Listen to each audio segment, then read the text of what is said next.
some of the issues that we've already discussed, but I also have some new issues I'd like to bring to the attention of the town.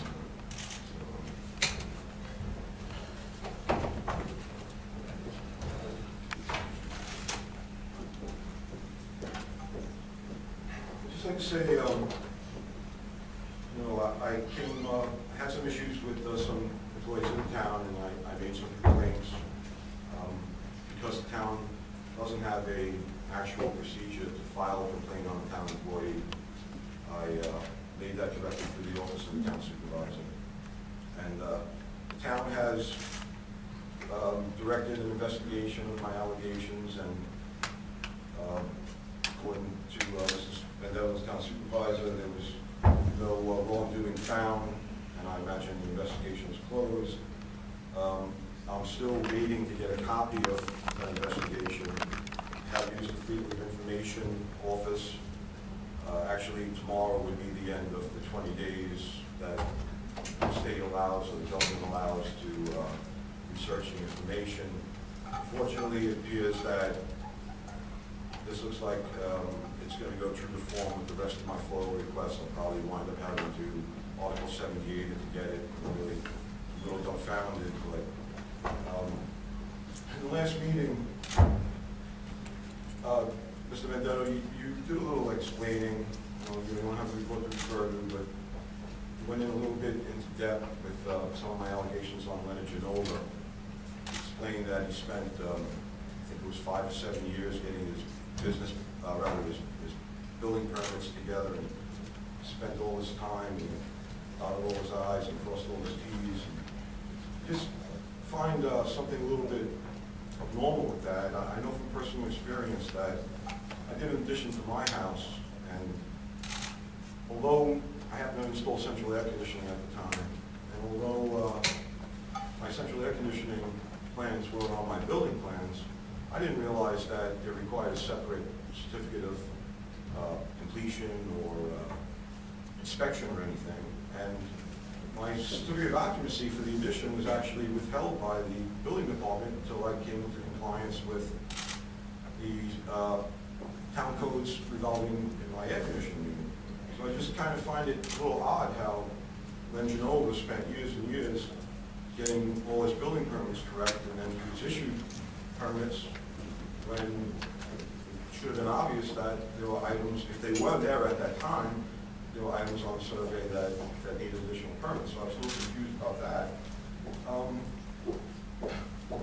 We also got together and mentioned that things were a little different because Len Genova did a permit to maintain, which is, if you do a building permit, if you do a new building permit, you're doing new construction. If you've done some construction or you've purchased your home, maybe there's some items that need permits, you would do a permit to maintain. And the explanation that, at least what I got out of it, was that Mr. Genova was somehow able to get all his building permits approved, the permits issued, the certificates of completion issued, the inspections foregone, everything done in one day because this was a permit to maintain. So quite simply, if that's the fact, why would anybody go through the permit process and go through the rigorous inspections and everything else that's required to obtain a permit if you could just install whatever it is that you want to install and then just file for a permit to maintain and get everything in one day? So I'm sorry, but I was just a little, I can't agree with those explanations, and it's not my intention to come up here today and to argue all of my complaints, because it's irrelevant. But what I'm saying is, you got to release the report. Okay, we can't talk about what might have happened. We know. I mean, everybody knows the allegations that I made. I need to know, and I think quite a few other people want to know how or the explanation why there was no wrongdoing. I'd just like to move on to Commissioner Venditto for a second. Before you do that, I just want to make sure we're playing on the same field here. You made a complaint to the Nassau County District Attorney's Office. The report that we gave was done internally and given to the Nassau County District Attorney's Office in response to your complaint. I just want to make sure we understand that was the framework in which it was done. We do agree on that, I assume. The agreement that I have with you, John, was that... No, it's not our agreement. Well, the agreement, first of all, I never made a complaint directly to the district attorney's office. Okay? I made my complaint through you.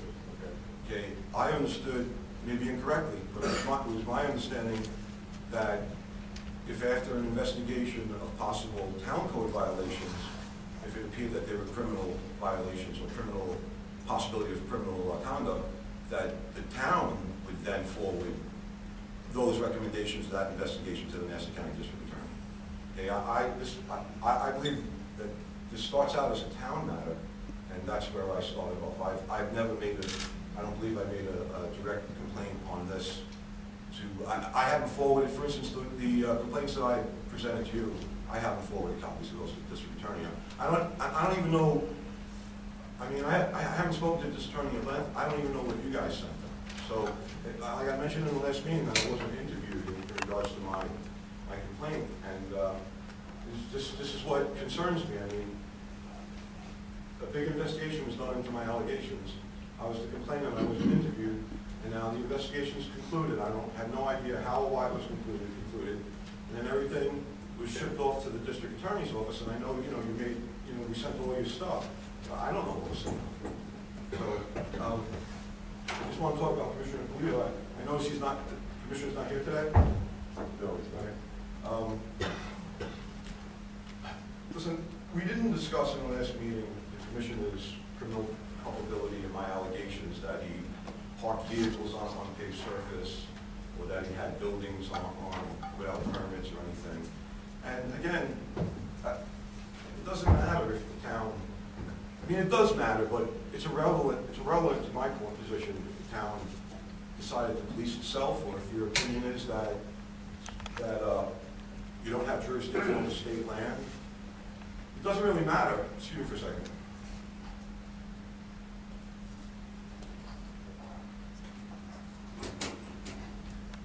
Sorry. What I was saying was that it's irrelevant because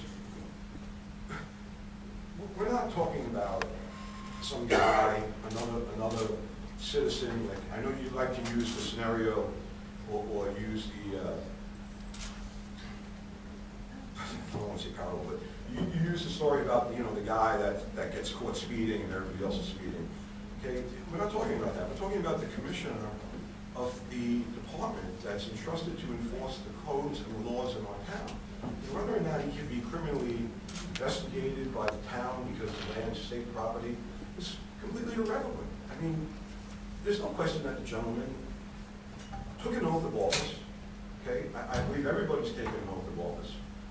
Remarkably, just to interrupt myself, I wanted to get a copy of that oath, and it was explained to me by Mr. Aldadana. I actually had to do a FOIL request to get the oath of office. I think it's a little ridiculous. But in any case, this gentleman, listen, he's knowingly violating the town codes. Okay, he's knowingly violating the conditions of his lease with New York State. Now, it's not up to the town to enforce the state lease. Again, it's irrelevant. But I forward all of you copies of Commissioner Polito's lease. You know that he agrees to obey by all the local, federal, state laws, codes, obtain any permits that he needs. Okay, I'm sorry, but in my opinion, Commissioner Polito has zero integrity. Okay, Councilman Alicia, you were a former district attorney, is that correct? Assistant district attorney. I'm sorry, did I say it? This is tantamount to the Commissioner of Police somehow having a loophole that he can violate whatever laws he wants. Don't you agree? Well, as far as I'm aware, did the DOT come back and say that what he was doing was lawful? I mean, I think we've kind of resolved this issue, no? Well, here's the issue.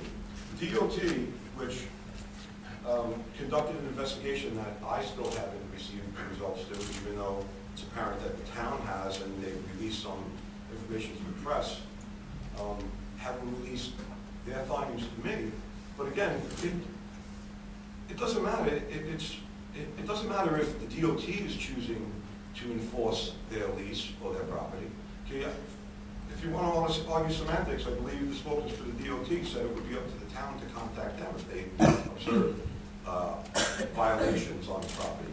And the town statement has been that we don't have jurisdiction over the property. So any way you want to slice that pie, it's a loophole. Okay, the point is, it doesn't matter if the commission can't be prosecuted if there's a loophole. He's still doing it. Everybody knows. You have no problem with that as an integrity issue? I have a problem with using the word loophole. I mean, you were a former New York City police officer, correct? Actually, New York City Transit Police. Okay, and there are different divisions within the police force, correct? That's correct. So as a transit police officer, would it necessarily be your job to investigate a homicide? There are different bureaus. There could be a correct? condition. If I actually, when you're a police officer, first person on the scene of a crime is in charge. So if somebody was murdered and I happen to be the officer that responded, I walked up on it, I would start an investigation, But yes. at the moment, what you said to us is you understand that there are different jurisdictional levels, and you came here and you said that. So I think to come here and call it a loophole, while on the same hand, you're admitting that there are different jurisdictions. I don't understand how you Okay, get from one to the maybe I other. could make this a little clearer. Please. All right. My position is that, well, hang on a second. This will be the clearest that I can make it. This is actually Commissioner Steele's lease with New York State. Okay. The lease is subject to these following covenants and conditions. Number one is, the property covered by this permit shall be used only for the purpose of beautification and 2 storage sheds, and for no other purpose whatsoever. And number 6 is, permittee is responsible to maintain that the occupancy is in compliance with any and all applicable federal, state, and local laws, ordinances, codes, rules, and regulations affecting the use of the property. Permittee shall not conduct or allow any use or activity on the premises inconsistent with law, and shall not conduct or allow any use or activity on the premises which may require a permit or other approval by the government agency without having lawfully obtained such permit approval. So what I'm saying is, for whatever reason, if the state didn't decide to uphold this lease, that's their business. Okay? And for whatever reason, if the town felt that, for whatever reason, which I don't agree with, but you don't have jurisdiction over the state land, so you can't enforce the town codes on the state land, that's your business. Okay? But it's my business as a constituent, and it's Mr. Ippolito's, or Commissioner Ippolito's business, to realize right and wrong. Okay? He knows that he's violating the same codes. I've had communication with the gentleman since 2011. He knows my whole story. Okay? He understands that I was convicted for parking a boat on my property. So what you don't understand is I'm not trying to make the point of a loophole. That's all irrelevant. The point I'm making is the man has no integrity. Okay? We do not need a commissioner like this. Right? I'm asking for him to be removed from his position. And that's... So Robert, before you go any further, I understand how you feel. You disagree with the state DOT. I'm not aware that the town sent out any information about the DOT's findings. I don't know where that comes from. I didn't say that. You just did. You just No, said I'm sorry. I said that the DOT released information that they didn't find any wrongdoing. I think you said the town. No, I said the town released information that, if I did, I misspoke, but what I meant to say was, hang on, let me just straighten out so there's no disagreement. Okay, what I meant to say was, and anybody can read the newspaper articles where I got it from. The DOT released information that they didn't find any wrongdoing, not word for word, and then the town released information that the town doesn't have jurisdiction over state land. That's all I was saying, sorry. Okay, that's all right. We cleared that up. Obviously, there was one of these going on with the state and the town, I think. I'm still not sure it's really resolved, by the way. But the DOT, you did make a complaint to the DOT. They did investigate it. They made its findings that from their perspective, there was no violation from their perspective. I know you don't like that finding. I understand that. I appreciate it, but it is the finding. You did go to the district attorney much earlier on in this game, I guess a year or 2 ago. You made a complaint to the district attorney. I think at that point they told you they didn't have enough information to find any wrongdoing. I'm sorry, I don't mean to interrupt, John, but where did you get this information from? You're talking about a complaint not in relation to this. You're talking about a complaint in relation to something else. All right, hold on. I could be wrong, Rob. It happens. I get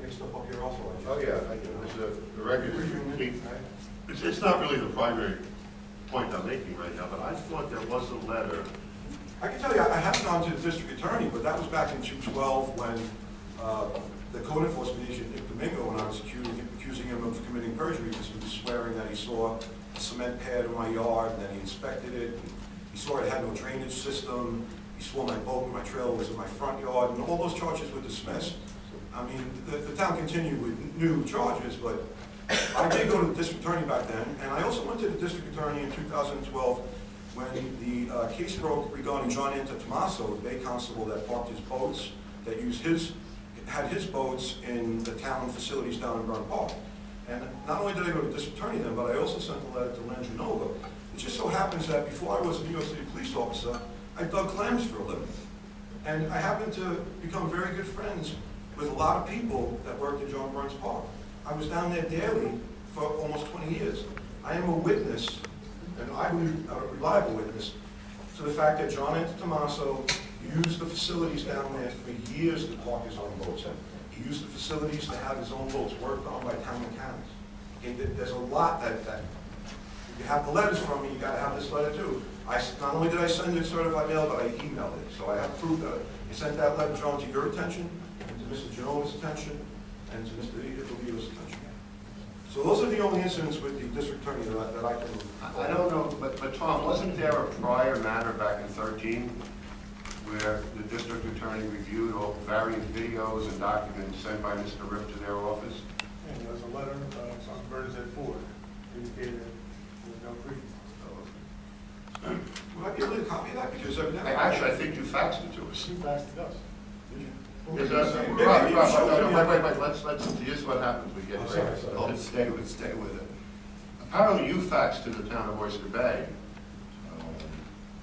a letter, a March 2013 letter from the office of the district attorney under Kathleen Rice's signature by Bernadette Ford. And in the letter it discusses apparently made a complaint against the Rockville Center Police Department, something was going on with you in the Rockville Center Police Department for several years. And Yes. I know the letter you're speaking about. I don't want to talk about Rockville Center. I'm just referencing the letter to you. And it says that you sent them a package of materials, including videos and papers. And it says, signed by the DA's office, it says, I have reviewed all the materials. Despite your assertions, there is nothing in the videos or the papers which warrant further criminal investigation at this time. I'm not talking about the right or wrong of that, or... No, neither am I, but I'm just going to explain to you that what she's speaking about... What is this? What she's speaking about are the allegations that I made on the Inspector Domingo in regards to perjury. Okay. That's what she's speaking about. Right. So you did take the town matter to the district attorney's Yeah, I office. said so back in 2012. And they passed, look, you seem surprised when I just brought it up. No, not at all. No. And there's another... No, what I was surprised about was, I thought you were saying that I brought this matter to the DA. No, I went to the DA when I felt that when I felt that Inspector Domingo was committing perjury, and I explained it to Donna Swanson, and she told me, so what? Yeah, I went to the DA. You know, so. But that's all I'm saying. They didn't want to do anything. No. All I'm saying is that you went to the DA, Okay. and you submitted. I don't know what videos and papers you submitted, but you did submit a series of videos and papers regarding the town of Oyster Bay. The DA looked at them and found that no further action was warranted. That's all I'm saying. That's right. That's that time. And the town's position is that we're back in the district attorney's office again on a complaint from you that they have and that we've responded to. That's simply part of it. I'm all for that. I'm not contesting that. I'm not arguing that. Okay. We're on the same page. When I'm So saying, you said earlier that we weren't. See, that's what's well, confusing. maybe, no, we are on the same page. When I'm bringing up And here, you've also made public statements that you don't have any confidence in the office of the district attorney. I'm sorry, I made a public statement. There are comments online that you have no confidence Well, in the office let me of ask you the a question. county district attorney. First of all, what does that have to do with my presentation today? We're not talking about me and my confidence with the district attorney's office. No, I'm not on trial here, okay? So if you're done talking about the district attorney's office, Okay. can we move on to the rest of my You know stuff? what, I understand you don't want to talk about it. Of course I don't want to talk about it. It has nothing to do with this. I do understand what you Okay. don't want to talk about. Go ahead. But it does have something to do, I'm going to speak about in a minute. Okay, so basically, what I'm saying is Doesn't matter if I made a complaint to the DA. If I went down to the DA today and I made another complaint, they didn't want to investigate. I don't think it matters. Okay, I don't think it matters that the state said we didn't find anything wrong. What matters is the Commissioner of Planning and Development knows what's right and wrong, knows what the rules are, and chooses not to follow. That's what matters. Okay? So it doesn't matter what the state said relative to your complaint? Well, it's Doesn't matter irrelevant. what- Let me put it this way. Yes, it does matter, but it's irrelevant to the point I'm making today. Okay. Okay? Very good. All right. Is it okay if I move on to some new stuff? All right, thanks, John. Probably, no, please, we have never ever stopped you from saying that. No, I said thanks. All right, listen. I'm only starting to look into, like, obviously, I guess a lot of people, I was dumbfounded on Friday when I read the paper and I found out there was a federal indictment on the Commissioner, I believe. Now, I'm not here to speak about that, because I'm the first guy to tell you we're innocent until proven guilty in this country. And I believe in that. But it kind of like piqued my interest in a lot of things, and I'm not an expert on all of this, so maybe you can answer some questions for me. I understand that the New York State Controller's Office does an audit of the town periodically. I'm not sure if they do it every year. I happen to have the audit from January 2010 to October 2011. And what struck me as interesting in this is that the state makes recommendations to the town, and then the town follows a response. So basically, it's a question pretty much like the way that the town responded is they list the recommendation, and then they list how they feel the town should respond to that. This is prepared by Robert McKenwood. I say that correctly? I'm sorry. You know what, let's get Bob here so we can. Okay. Just go take a second. Yeah, take a second.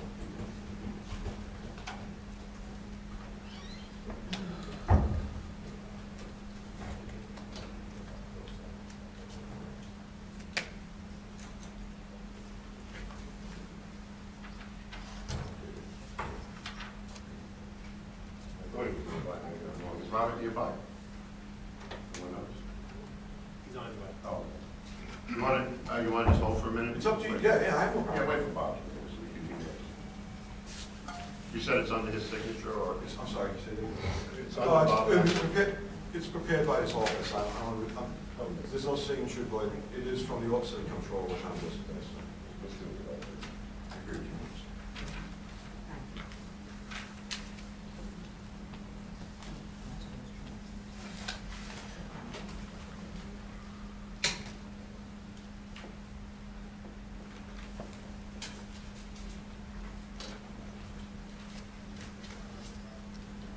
Hey, Rob?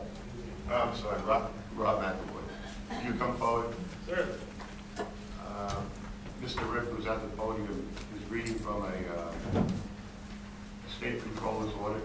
And apparently there was a document which you put out. The response to the The audit. response is, so rather than have him read it and then call you over to read it again, why don't you read it first? I had this meeting. That's the way it works, right? Because I'm neophyte in this. So the controller makes recommendations to you, and then you Respond, defend it? yes. Okay, thanks.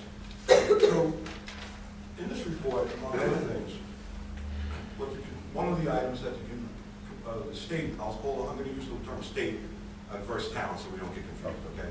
So the state recommended that the board should ensure that the budget is continuously monitored and require that immediate action be taken to mitigate the negative impact of any significant revenue deficiency or any other significant budget shortfall. And the town agreed with that recommendation, and it says that you guys started with the state-of-the-art software in 2012 to make sure that that's accomplished. The next recommendation was that the board should adopt a formal change order policy to provide guidance in analyzing, processing, and authorizing change orders. Now, for anybody that's not familiar with change order, because I wasn't familiar with it, from the Wikipedia, change order. In project management, change order is a component of the change management process whereby changes in the scope of the work agreed by the owner, contracted architect engineer are implemented. Change order is work that is added or deleted from the original scope of work of a contract. So this we're on the same page about the change order. Okay, so what this is saying is that the board should the board should adopt a formal change order policy and provide guidance in analyzing, processing, and authorizing change orders. Town does have such a formal policy. It's incorporated as Articles 32 and 33, and when appropriate, Article 32A of the town's standard contract provisions, and all of its agreements for the procurement of construction services. The town's formal change order policy is contained in these provisions. It requires both the prior recommendation of the appropriate commissioner and the prior approval of the town board as a condition of payment for any change order. It also contains detailed provisions for the pricing of such change orders. Where applicable, the town's standard contracts also include provisions for the recognition of and payment of differing site conditions. The town's standard change order provisions are typical of such provisions in equivalent municipal construction contracts and well-crafted for the purpose of controlling the use of change orders in order to ensure there's legitimate reasons for change in the scope of the contract and work the pricing of resulting additional deleted work. So the town has a policy to address any change orders in contracts. We all agree with that. Another point that was made was the board should ensure that an effort is made to minimize the need for change orders through effective capital planning so that not all reasonably foreseeable work necessary to efficiently complete each project. Excuse me, let me start again because I read that wrong.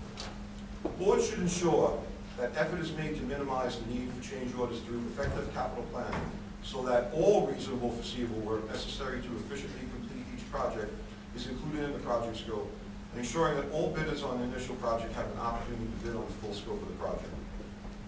In general, and this is the town's response, in general, change orders are best minimized by adequate pre-bid site and subsurface investigation and by careful and thorough design. Most change orders originate from encountering either unknown or unanticipated subsurface or other site conditions, or from unintentional omissions in the original design drawings and specifications, and not from deliberate decisions by the project owners to add or expand beyond the original contemplated contract scope. In general, design and execution of the site and subsurface investigation and the preparation of the project drawings and specifications are performed by the town's independent outside consultants, not by the town itself. Thus, as a practical matter, the primary input by the town into the adequacy of the site investigation and preparation of the project plans and specifications is in its selection of the appropriate outside consultant to perform the technical engineering work. Historically, professional consultants retained by the town to perform these expert functions are well known and fully qualified in their respective fields. Excuse me. So the point I'm trying to make by bringing this to everyone's attention is that the town has processes that they implement when a contract is given to a town and it turns out that enough money wasn't allocated to the contract to begin with. You could have a change order. Everybody agrees on that? But I don't know, is it that simply stated though? No, it's mostly that they find additional work that needs to be done. right, exactly. What this is saying is that the town hires consultants. Generally, the problems that are run into are caused because of unforeseen. Generally, yes. Right. Okay. So that's what the consultants are out there. So that's a good general. Right. So the town hires consultants to take a look at the job that's doing. Then they put together what they feel the job should cost, and then if the contract is awarded, the work is done. And if it turns out that something is there that is unforeseen, there could be a possibility that the company it's going to require more capital because now the job is bigger. This is an unforeseen problem. That's what this is about, right? Basically, yes. Okay, thank you.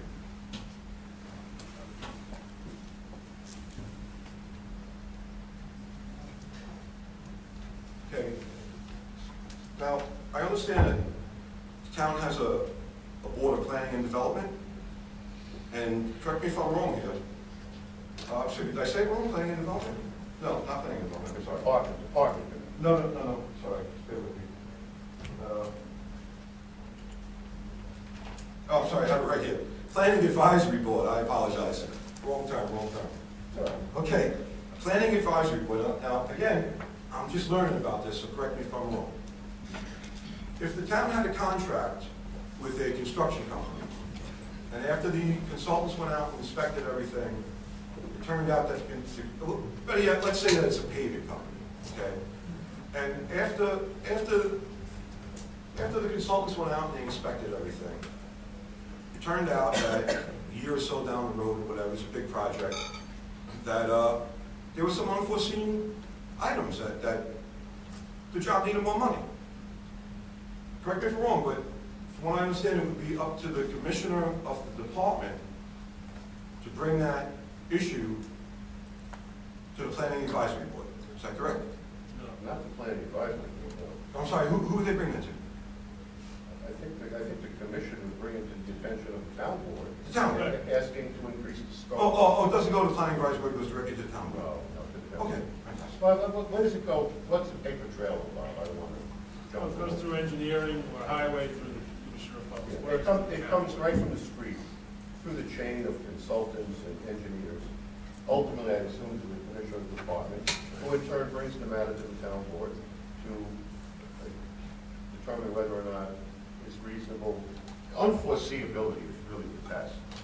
When something is truly unforeseeable, Yes, the but town board is likely to go along with an increase in the change order. And then the change orders go up and down and here and out and all sorts of things. Some of the contracts do have, they have an amount in there for this type, the reserve Right. potential quantity. so, Right. I'm sorry, but when I'm reading here that the planning advisory board is empowered to review applications for projects in certain designated zoning districts of the town. The board reviews specific site plans and recommendations, approval or disapproval. The board reviews specific site plans and recommends approval or disapproval of the proposed plans to the town board. So the planning advisory board is something completely different? No, it's not. I don't think it's even remote. I don't think it's related at all, but Al, you want to give us a... Yeah, just to really Bob for a minute, because he's the finance whiz, but a little more experience with the planning aspect. The term project is used for many, many purposes in the English language. The planning advisory board reviews and has advisory responsibility for proposals that come to the town from private developers that want to develop properties that of a certain size and with a certain It has a land. and it's a has a land land use use planning. plan. I understand. They approve a site plan to make sure the dumpsters go in the right place, that there's sufficient hedges to screen the neighbor's view when you have the driveway safely removed from the intersection. It has nothing to do with projects in the sense of what the town is doing for its construction. Okay, thank you for the explanation, because that's the best explanation I can find. Thank you very much. All right, just moving on.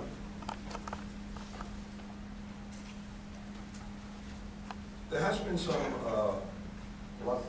actually, some information came out in the press regarding Commissioner Venditto's indictment, and according to the indictment, the Commissioner has been providing financial disclosure statements to the town of Oyster. And I'm going to foil them. I haven't seen them, but from what I do understand, those FOIL disclosures are submitted through the Board of Ethics. Is that correct? Is it the Board of Ethics or go to the town attorney? I don't want to be technically wrong. What's that? It's submitted to the Board of Ethics. It's a bit Board of Ethics. But the town attorney actually does sit on the Board of Ethics, right? Let you know. So there's a good chance that the town attorney has seen the Commissioner's financial disclosures.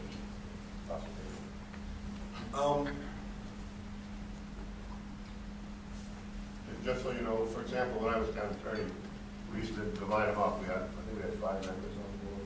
We used to divide up the workload.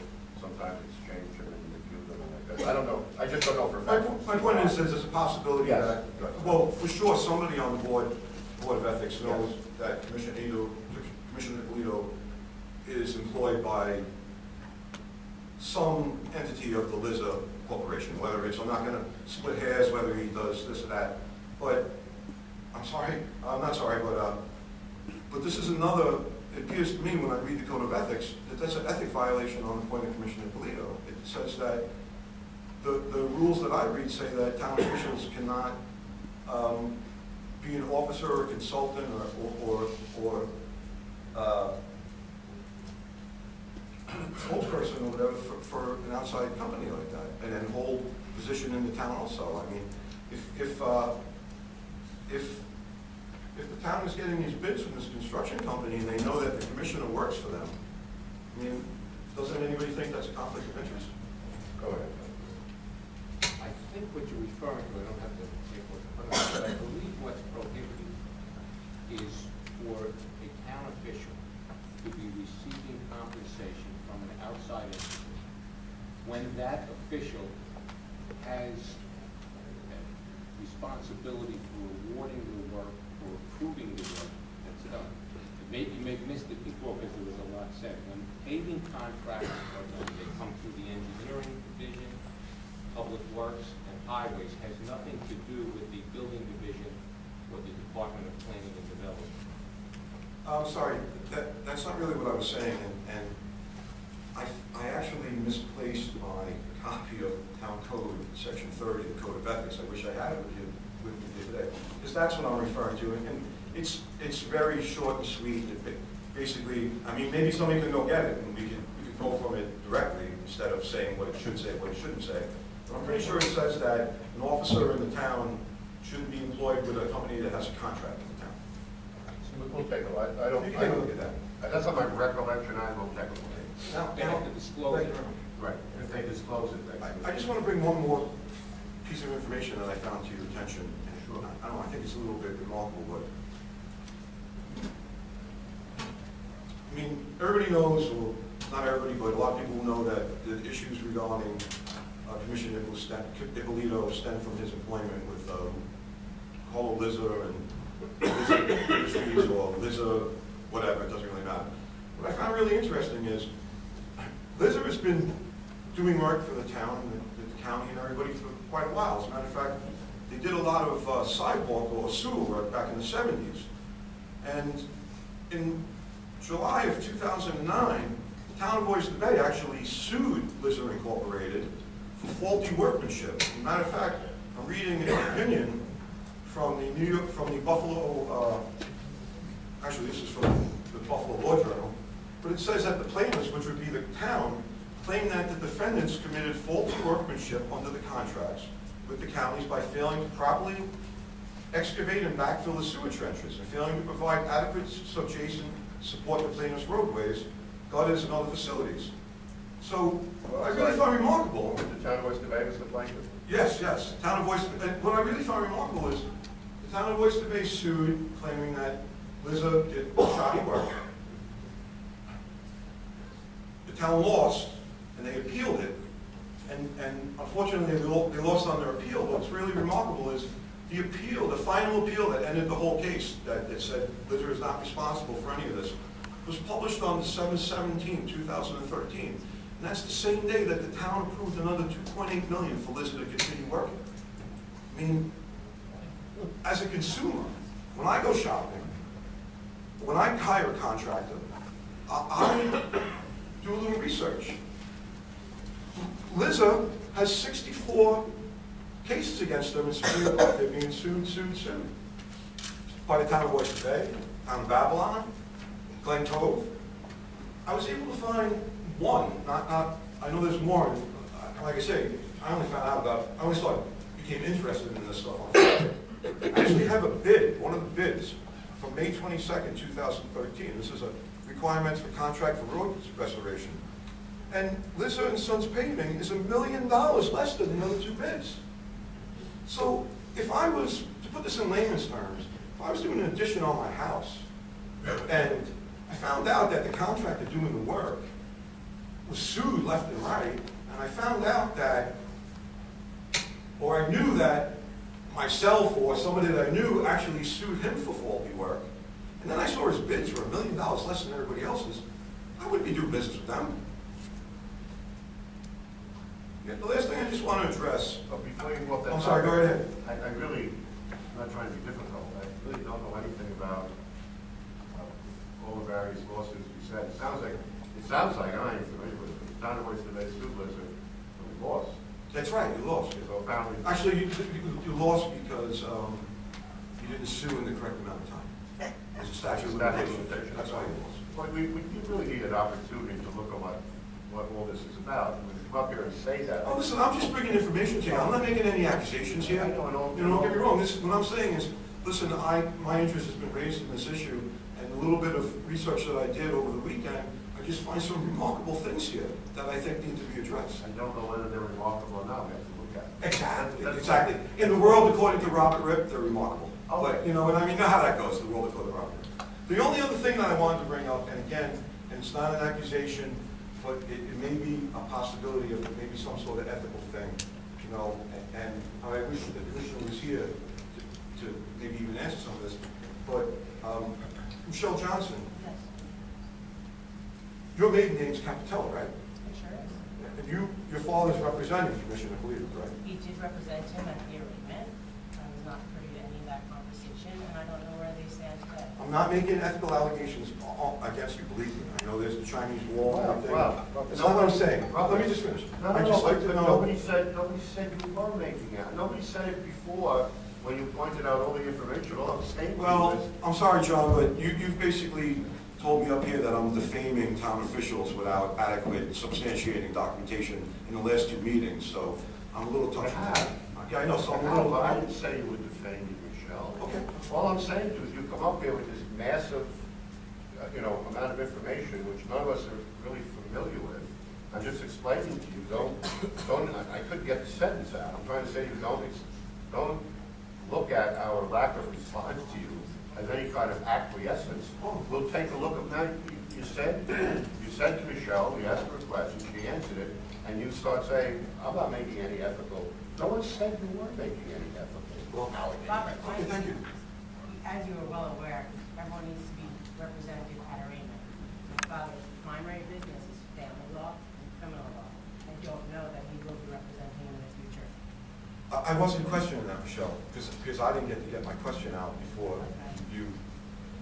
I just wanted to know if you just, on an ethical point of view, if everybody else knew that situation, that you were working for the law firm that's representing Fisher. I know that Ted Phillips' predecessor, his first question to me was, is your father Anthony Capitolo? This is no surprise. okay, it was to me. I'm sorry. I'm not, that's the only reason I asked. Thank you very much. Okay. Anything else? Anyone else ask me anything? Okay, thanks a lot. Listen, can I get the report? Are you really going to make me go to the Supreme You Court? said tomorrow's the 20th day. No, the 26th, I'm sorry. 26th. So, I'm sorry, go ahead, I apologize. I don't want to talk over you. Let's go, okay, go ahead, John, go ahead. You're up, go ahead. I don't know if it's going to get past the sentence, but I'm going to try. I haven't been able to get one sentence out now. So I don't know what you're so jumpy about. I haven't really had an opportunity to meet with Tom Segal or research the FOIL request. I will do it as soon as I practically can, and we'll get to it. All right, thank you very much. Oh, I'm sorry, there is one more thing. I apologize. I don't know if you were willing to do this or not, but I've been approached by a number of people that would like to come speak, but they can't because the meetings are attended. Is there any way that we might have one in the foreseeable future in the evening? I guess we can do that. I don't know, it's been a while, but I think we have the opportunity to do that. There are some people that would appreciate it. Thank you very much. Not a problem. Have a great day. All right, Robert.